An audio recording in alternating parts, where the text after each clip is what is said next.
It was a typical boring day in calculus, only it was Friday, 7th period, meaning the week was almost over and spring break would finally be upon us, so everybody was getting antsy in their seats, I could tell. We didn't have a test that day like a lot of my friends did with their other teachers, so our teacher in the middle of class just decided to start playing games with us on Sporcle.com. He was a very laid-back teacher like that. As we were doing some brand logo quiz on Sporcle, I remember the exact moment it happened. Right after my friend answered a question, I remember the exact answer too, Adidas.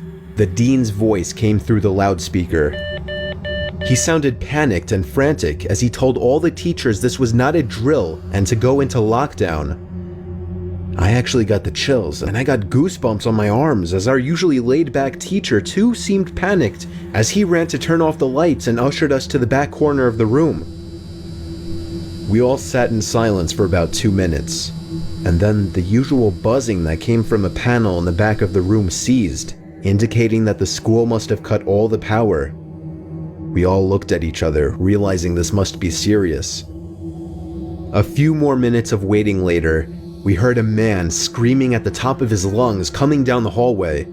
2 girls in the class actually started crying, which made all of us even more scared.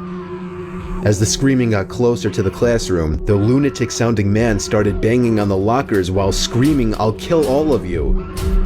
It was at that moment that I started to fear for my life.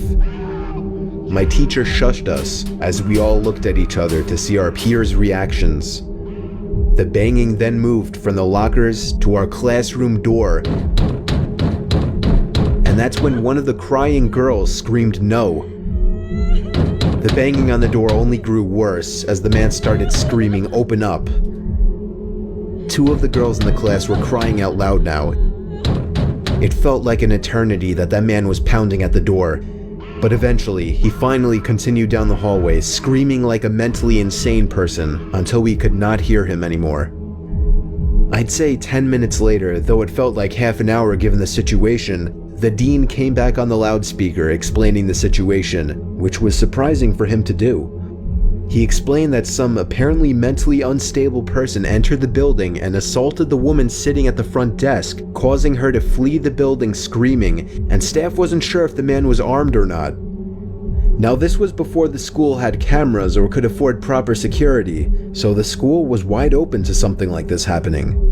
The staff had done a sweep of all the hallways and classrooms and couldn't find him, so the dean instructed the teachers to resume teaching but to keep all the doors locked and to not let any students leave for any reasons. The most disturbing part, however, is that one of the janitors working the night shift found the man sleeping in one of the storage closets near the back end of the school, and according to rumors that were spread by my peers, sticking out of his pocket was a .44 Magnum. The janitor must have done something stupid to wake him up, for example, leaving the closet door open, because by the time a police officer could arrive on the scene, the man was gone.